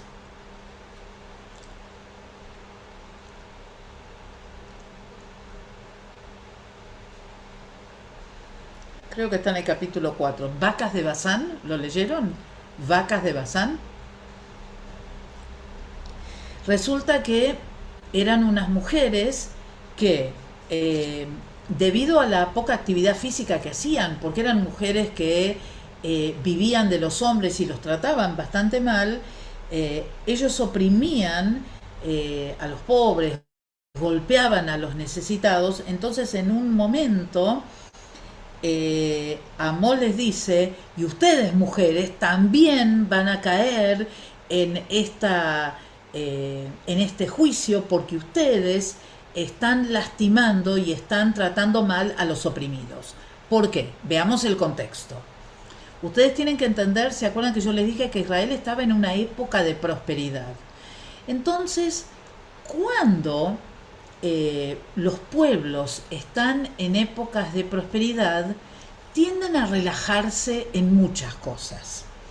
Tienden a vivir una vida como mucho más liviana, como de mucho más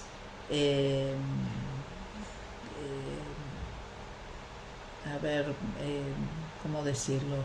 Eh, Libertad económica, mucho gasto de dinero, mucho esto de demostrar que uno está muy bien y que quizás hay otros que no están tan bien. Entonces, como ellos demostraban todas estas cosas y ellos también hacían que el pueblo de menos capacidad económica sufriera bastante, eran sumamente materialistas. Entonces Dios fue fuerte contra ellos, contra todos, y también en este caso específicamente a las mujeres. Ahora, ¿por qué es que va a Betel si Betel era casa de Dios, el lugar de la presencia de Dios?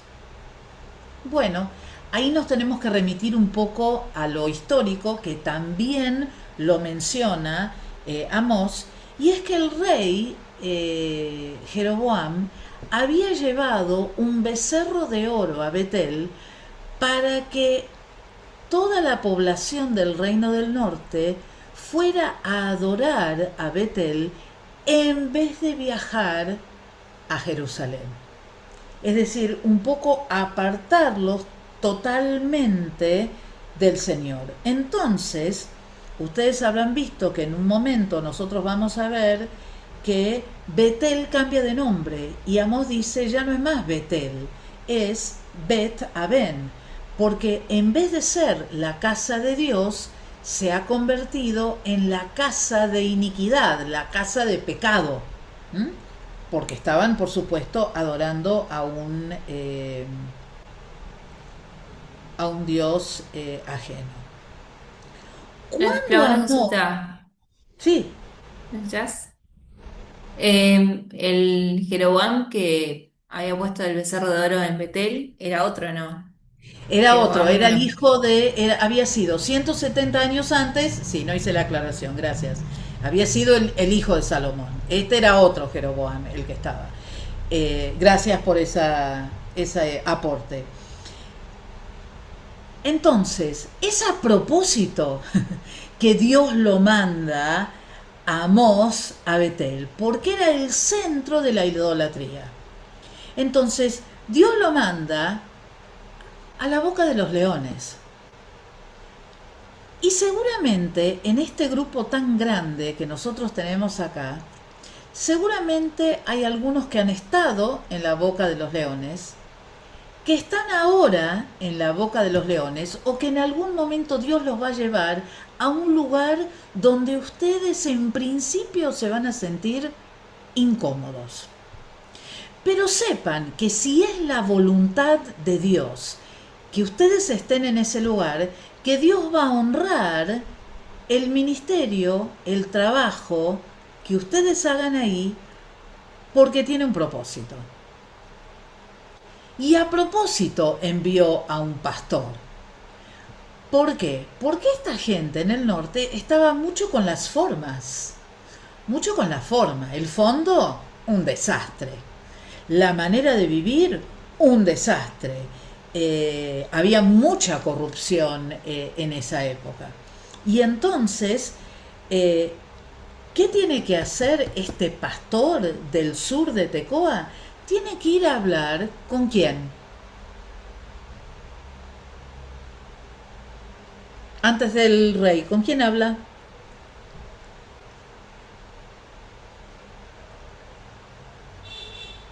Hay que leer, chicos. Hay que leer, están en tercer año, ¿sí? Tienen que leer. Con el sumo sacerdote, Amasías. ¿Se acuerdan?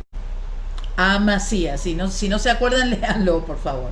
¿Sí? Entonces, él va a hablar a Amasías. ¿Y qué hace Amasías? Esto está ya más adelante en el capítulo 7. Ay, Amasías se arrepiente y dice que va a ir a hablar con el rey para tratar de cambiar todo. No, al contrario. Él va a hablar con el rey justamente ¿para qué? Para mentir acerca de lo que Amós tenía para decir. Bien, no solamente en Amós encontramos esto, sino que nosotros también encontramos que Amós tiene palabras muy duras para las naciones vecinas, ¿sí? Y acá les puse una foto para recordarles un poco, por si alguno se había olvidado, acerca de dónde estaba cada nación, para tener más o menos una idea acerca de los juicios, ¿no?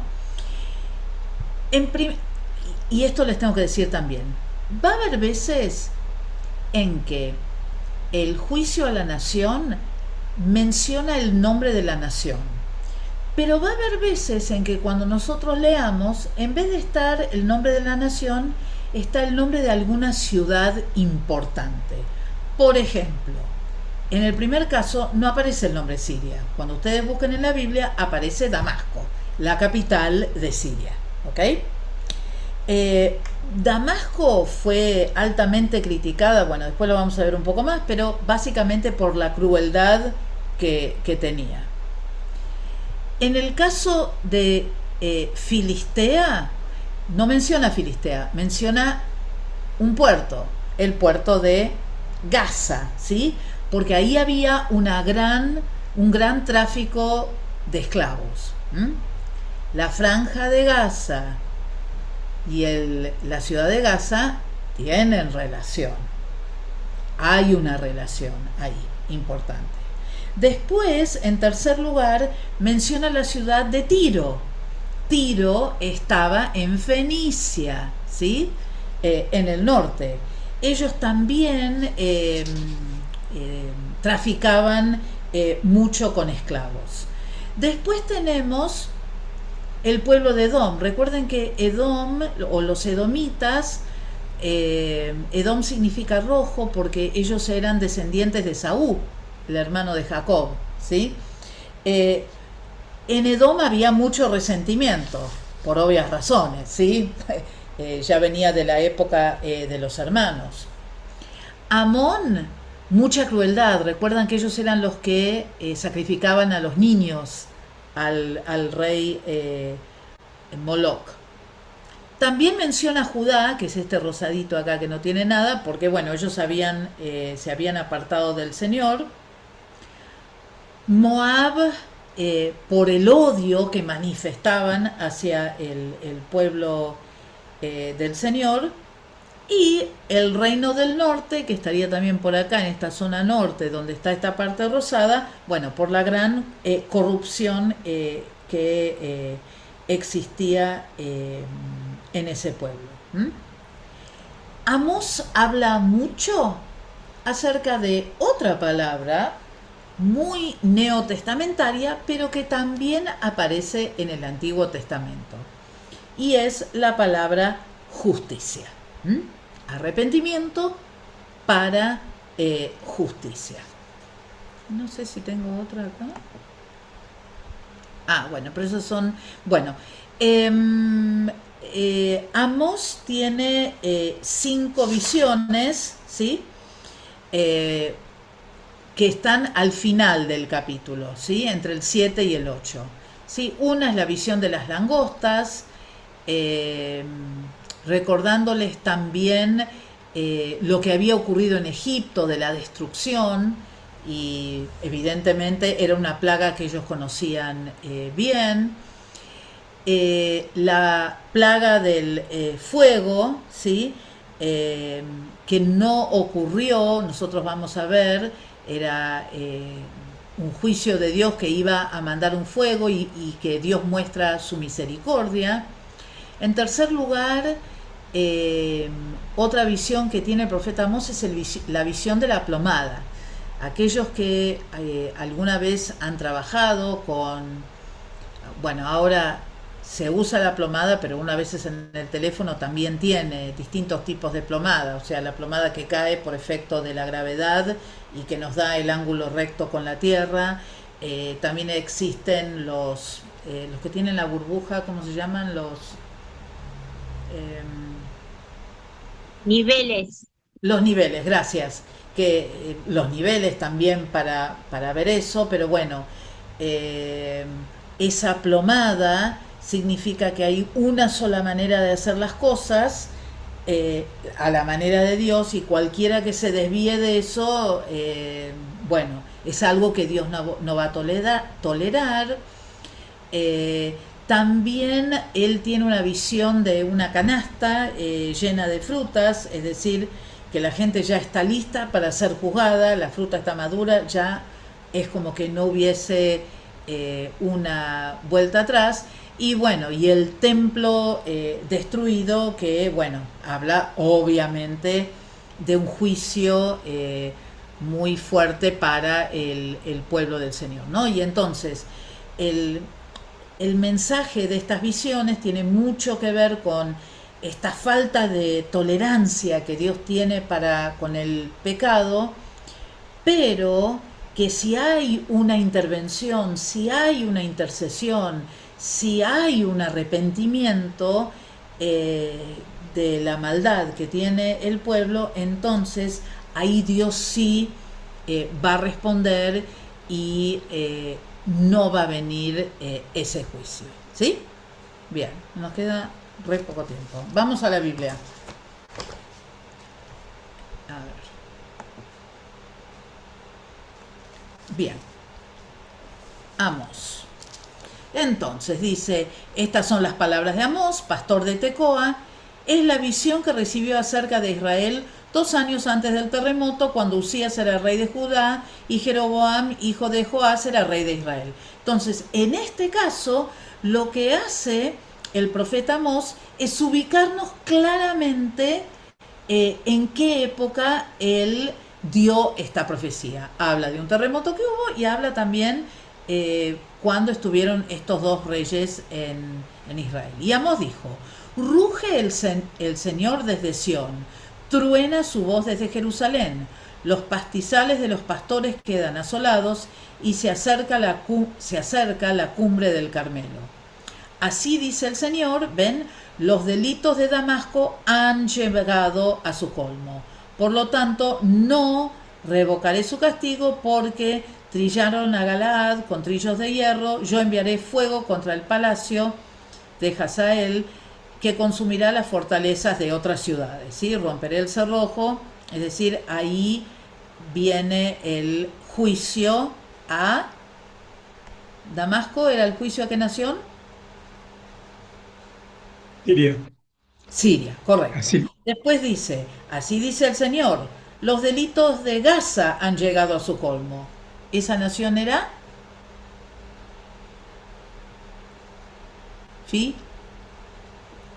Filistea. Filistea, ¿sí? Por tanto, no revocaré el castigo. Otra vez les dice, no voy a revocar el castigo. Porque, y bueno, y da las razones, porque desterraron a poblaciones enteras para venderlas a Edom. Yo enviaré fuego contra Gaza que destruirá todo lo demás. Bien, vamos al tercero, versículo 9. Así dice el Señor, los delitos de Tiro han llegado al colmo, por tanto no revocaré su castigo.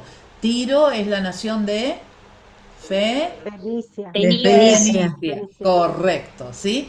Entonces, ellos también vendieron a Edom poblaciones enteras de cautivos, olvidando así una alianza entre hermanos, ¿sí? Versículo 11, así dice el Señor, los delitos de Edom han llegado a su colmo, por lo tanto, no revocaré su castigo, ¿sí? Otra vez, porque sin mostrar ninguna compasión persiguieron con espada a su hermano, porque dieron rienda suelta a su ira y no dejaron de alimentar su enojo. Versículo 13, así dice el Señor, los delitos de Amón, ahí sí, es el pueblo, han llegado a su colmo, por lo tanto, no revocaré su castigo. Fíjense, han llegado al colmo, han llegado ya al momento en que Dios ya no lo tolera más. Entonces, como no lo tolera más, no va a revocar su castigo. Porque a fin de extender sus fronteras a las mujeres encintas de la región de Galaad, les abrieron el vientre, yo prenderé fuego y los destruiré. ¿Sí? Capítulo 2. Así dice el Señor, los delitos de Moab han llegado a su colmo. Por tanto, no revocaré su castigo, porque quemaron los huesos del rey de Edom hasta reducirlos a ceniza. Yo enviaré fuego sobre Moab, que consumirá todas las cosas. Así dice el Señor, dice el versículo 4, los delitos de Judá han llegado a su colmo. Por lo tanto, no revocaré el castigo, porque dejándose descarriar por sus mentiras, tras las cuales anduvieron sus antepasados, rechazaron la ley del Señor y no obedecieron sus preceptos. Y el versículo, a partir del versículo 6, juicio contra Israel, y ese es largo, ¿sí? Ese llega hasta el final del capítulo. Esos no son dos versículos o 3, sino que tenemos del 6 al 16, son 10. Entonces, ¿se dan cuenta cuando yo les hablé al principio que él habló a Judá, pero que era cortito, pero cuando tenía que hacer la lista de los pecados de Israel era mucho más larga? Entonces dice, los delitos de Israel han llegado a su colmo, no revocaré su castigo. Venden al justo por monedas y al necesitado por un par de sandalias. Pisotean la cabeza de los desvalidos como si fueran el polvo de la tierra. Pervierten el camino de los pobres. Padre e hijo se acuestan con la misma mujer, es decir, también hay perversión sexual, profanando así mi santo nombre. Junto a cualquier altar se acuestan sobre ropa que tomaron en prenda, y el vino que han cobrado como multa lo beben en la casa de su Dios. Todo esto a pesar de que por ellos yo destruí a los amorreos, destruí su fruto arriba, sus raíces abajo, etcétera, etcétera. Y habla de lo que hizo por ellos. Pero él dice, también, versículo 11, también levanté profetas de entre sus hijos y nazareos de entre sus jóvenes. ¿Acaso no fue así, israelitas? Dice el Señor. ¿Saben la diferencia entre nazareos y nazarenos? Los nazarenos eran consagrados. Nazareo que no se... El nazareno es el corta el gentilicio pelo. de quien nació en Nazaret. Ahí está. Y nazareo era el consagrado, ¿sí? Que era el que lo ¿Quién es consagraba. el famoso nazareo? Sansón. Claro. No, sí, Sansón Sí, también, sí. ¿Y quién más? Cristo. No. Samuel. Cristo era nazareno. Nazareno. Bien, entonces, dice, pues ustedes les hicieron beber vino a los nazareos. Una de las cláusulas que tenían los nazareos es que no podían tomar vino. Entonces se dice, ustedes les hicieron beber vino a los nazareos y les ordenaron a los profetas que no profetizaran. Pues bien, estoy por aplastarlos a ustedes como aplasta una carreta cargada de trigo. Entonces no habrá escapatoria para el ágil, ni el fuerte podrá valerse por sí mismo. Entonces hay corrupción, hay opresión del más fuerte sobre el más débil. Hay mentira. Hay promiscuidad sexual, hay promiscuidad religiosa también. Entonces, todas estas cosas, todos estos juicios sobre Israel eran muy, pero muy fuertes, ¿sí? Entonces, el capítulo 3 dice, oigan israelitas, esta palabra que el Señor pronuncia contra ustedes, contra toda la familia que saqué de Egipto. Solo a ustedes los he escogido entre todas las familias de la tierra, por tanto les haré pagar todas sus perversidades. ¿Pueden dos caminar juntos sin antes ponerse de acuerdo? Otro versículo que por ahí muchos no sabían de dónde salía. Sale de acá. Y está hablando acerca del acuerdo que debe existir entre los hijos de Dios. ¿Ruge el león en la espesura sin tener presa alguna? ¿Gruñe el leoncillo en su guarida sin haber atrapado nada? ¿Cae el pajarillo en la trampa sin que haya carnada? ¿Salta del suelo la trampa sin haber atrapado nada? ¿Se toca la trompeta en la ciudad sin que el pueblo se alarme? ¿Ocurrirá en la ciudad alguna desgracia que el Señor no haya provocado? En verdad, nada hace el Señor omnipotente sin antes revelar sus designios a sus siervos los profetas.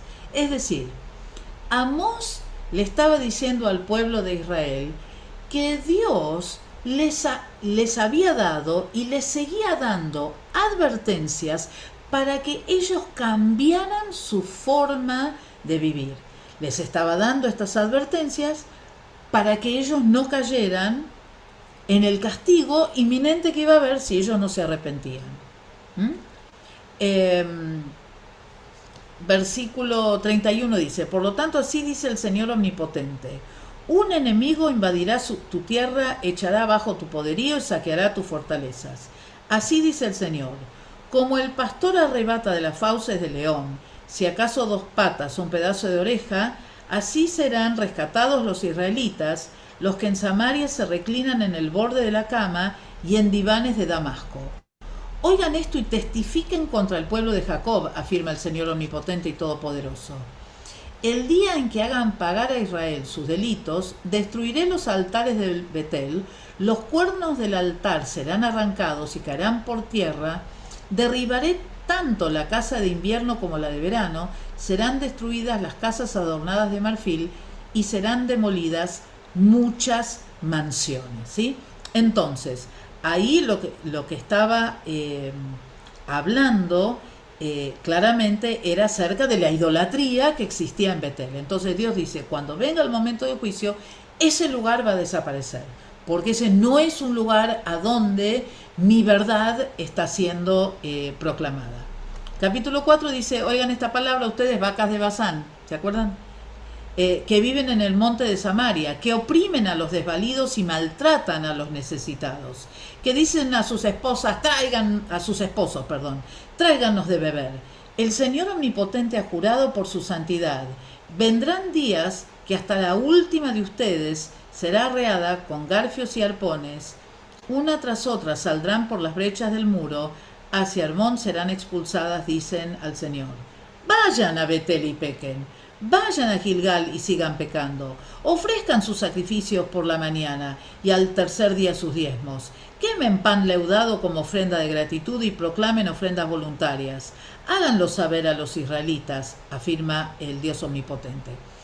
¿Qué es lo que quiere decir este pasaje?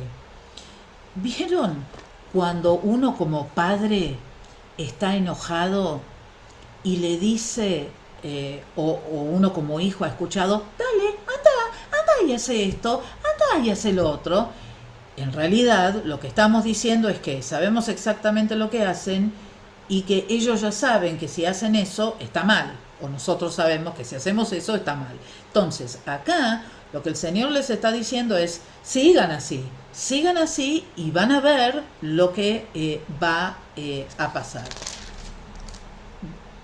Y entonces, termina el 4 y terminamos por hoy. Dureza de Israel. Yo les hice pasar hambre en todas las ciudades, los privé de pan en todos sus poblados. Con todo, ustedes no se volvieron a mí, dice el Señor. Les retuve la lluvia, aun cuando faltaban 3 meses para la cosecha. En una ciudad hacía llover, pero en otra no. Parece como es ahora, ¿no? Que en algunos lugares llueve y en otros no. Una pared recibía lluvia mientras la otra no y se secó. Vagando de ciudad en ciudad iba la gente en busca de agua, pero no calmaba su sed. Con todo, ustedes no se volvieron al Señor. Castigué los campos con plagas, sequías, langosta, a los huertos, los viñedos, higueras, olivares. Con todo, ustedes no se volvieron, dice el Señor. Fíjense ustedes toda esta crítica tan fuerte de Israel y a cada párrafo, a cada versículo, la respuesta del Señor es: con todo, ustedes no se volvieron a mí, dice el Señor. Les mandé plagas como las de Egipto, pasé por espada a sus jóvenes, hice que llegaran a sus propias narices. Con todo, ustedes no se volvieron a mí, afirma el Señor. Yo les envié destrucción como Sodoma y Gomorra, quedaron como tizones arrebatados del fuego y con todo no se volvieron a mí. Por eso, por estas razones que estoy mencionando, Israel, voy a actuar contra ti. ¿Y cómo voy a hacerlo? Prepárate, Israel, para encontrarte con tu Dios. He aquí que el que forma montañas, el que crea el viento, el que revela al hombre sus designios, el que convierte la aurora en tinieblas, el que marcha sobre las alturas de la tierra, su nombre es Dios Todopoderoso. Entonces, palabras muy fuertes, pero fíjense ustedes la claridad del mensaje de Amós para el pueblo. Lo que nos hace pensar, y con esto termino, que Dios va a usar a quien quiere y como Él quiera, de la manera en que Él quiera. Y cuando Él tiene que dar un mensaje, Él lo va a dar, más allá de todo. Amós no era una persona preparada, no había ido a la escuela de profetas. Sin embargo, Dios le dio un mensaje, él lo escuchó, obedeció y lo compartió. Entonces, que nosotros podamos ser igual que Amós. Y en estas fechas, que son tan importantes para nosotros, es decir, en realidad es la fecha más importante porque es cuando recordamos lo que Cristo hizo por nosotros, ¿no? Y recuerden siempre que lo que aprendimos en Doctrina 3. Nosotros hablamos que Cristo murió por nuestros pecados y que Él resucitó al tercer día y que después ascendió para estar al lado del Padre.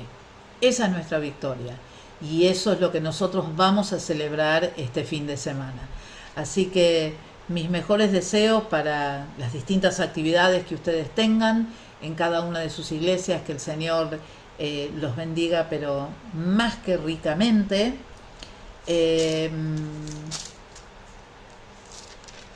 Terminen de leer Amós del 4 al 9, lean Abdías y lean Jonás.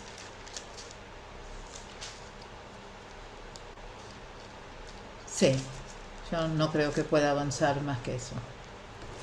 ¿Sí? Entonces, Pastora, hasta Jonás inclusive. Sí, pastora, ¿cómo dijo Jonás? Sí, no entendí el otro. son los que le siguen. Entonces, Amós, Abdías se llama, Abdías, es una carilla, un capítulo. Y Jonás, el de la ballena. Sí, Ponele. ahí está. Ponele la ballena. Y sería una No que ballena, ¿no? dude, perdón, no que dude que no haya sido tragado por un pez. Lo que pasa es que no sé si era una ballena, a eso me refiero, ¿eh? No dudo para Es que nada no que... sé si hay otro, La ¿Perdón? ballena era no un sé si hay pez, ¿no? otro, no, pero no sé La si hay ballena otro era un pez pez. grande. Un pez, sí. Claro, para que Sí, ingrese sí. una persona, tiene que ser una ballena. Sí. Y no sé, por ahí era un tiburón grande, no sé, Bien. no tengo ni idea. No, el Y eso tiburón, me comen los dientes. Bueno, pero la ballena también me puede triturar, no sé. De todas maneras, lo que nos importa a nosotros es la enseñanza muy fuerte que también hay en Jonás. Bueno, en todos. Se habrán dado cuenta que quizás algunos de ustedes han descubierto algunos libros que antes los habían como pasado por encima, ¿no? Como que, bueno, había cosas que uno no sabía acerca de estos libros. Por eso me gustan tanto. Bueno, mis queridos, felices bien, Pascuas. No está aquí, pues ha resucitado. amén. Así que Dios les bendiga mucho, cuídense mucho